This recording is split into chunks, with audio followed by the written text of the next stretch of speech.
ہمارے سامنے باتیں آ رہی ہے کہ نبی کریم صلی اللہ علیہ وسلم کی عادت شریفہ لباس کے سلسلے میں کیا تھی اور کون سا رنگ زیادہ پسندیدہ تھا وہ بیان کر رہے ہیں۔ تو لباس تو عام طور پر بیان کیا گیا کہ مردوں کے لیے سفید لباس پہننا یہی مسنون ہے۔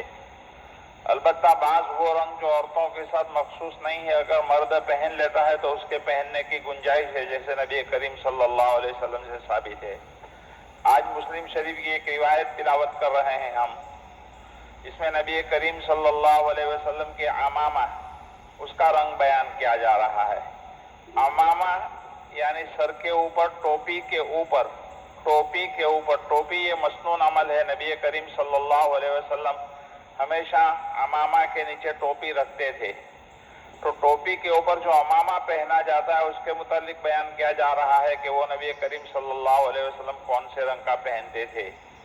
تو جابر رضی اللہ تعالیٰ عنہ سے مروی ہے کہ نبی کریم صلی اللہ علیہ وسلم فتح مکہ کے دن مکہ مکرمہ میں ایسی حالت میں داخل ہوئے کہ آپ کے سر مبارک پر سیاہ عمامہ تھا، یعنی کالا عمامہ، کالے رنگ کا عمامہ نبی کریم صلی اللہ علیہ وسلم نے استعمال کیا تھا۔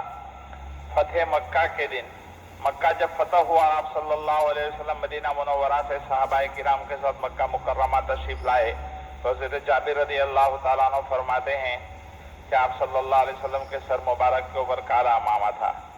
دوسری روایت حضرت ابو سعید رضی اللہ تعالیٰ عنہ کی لائے ہیں، جس میں یہ ہے کہ وہ منظر اس وقت بھی میری آنکھ کے سامنے ہے، گویا میں اس وقت حضور اکرم صلی اللہ علیہ وسلم کو دیکھ رہا ہوں کہ آپ سے سر مبارک پر سیاہ رنگ کا عمامہ ہے، اور اس کے دونوں کناروں کو نبی کریم صلی اللہ علیہ وسلم نے اپنے کندھوں کے درمیان ڈال رکھا ہے۔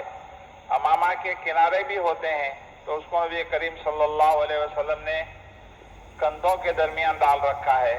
فائدہ، عمامہ جب باندھا جاتا ہے تو ایک کونا شملے والا ہوتا ہے اور دوسرا اوپر سے نکالا جاتا ہے۔ ان دونوں روایتوں سے آپ صلی اللہ علیہ وسلم کے عمامہ کا رنگ کا سیاہ ہونا معلوم ہوا۔ ویسے آپ صلی اللہ علیہ وسلم سے سفید، سیاہ اور سبز رنگ کا عمامہ ثابت ہے۔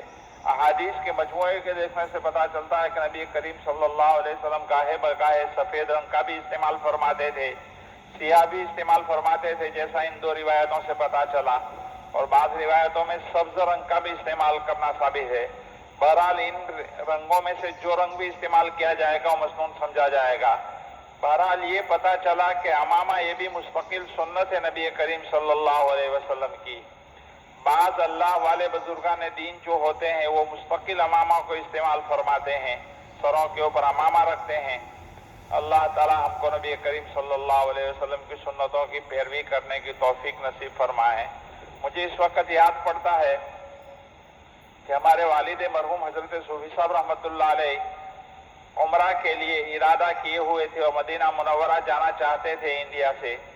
تو اس وقت ہمارے گاؤں میں امام صاحب ہے، مولانا انور صاحب سید ہیں، بکثرت نبی کریم صلی اللہ علیہ وسلم کی زیارت ہوتی ہے ان کو خواب کے اندر۔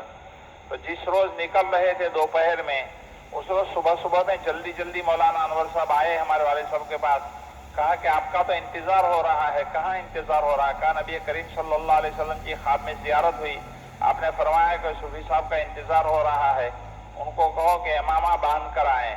تو اس وقت سے ہمارے والد صاحب نے بڑی پابندی کے ساتھ امامہ باندھنا شروع کر دیا تھا۔ نبی کریم صلی اللہ علیہ وسلم کی طرف سے اشارہ ملنے کے اوپر بڑی پابندی سے اس سنت کے اوپر عمل کر رہے تھے۔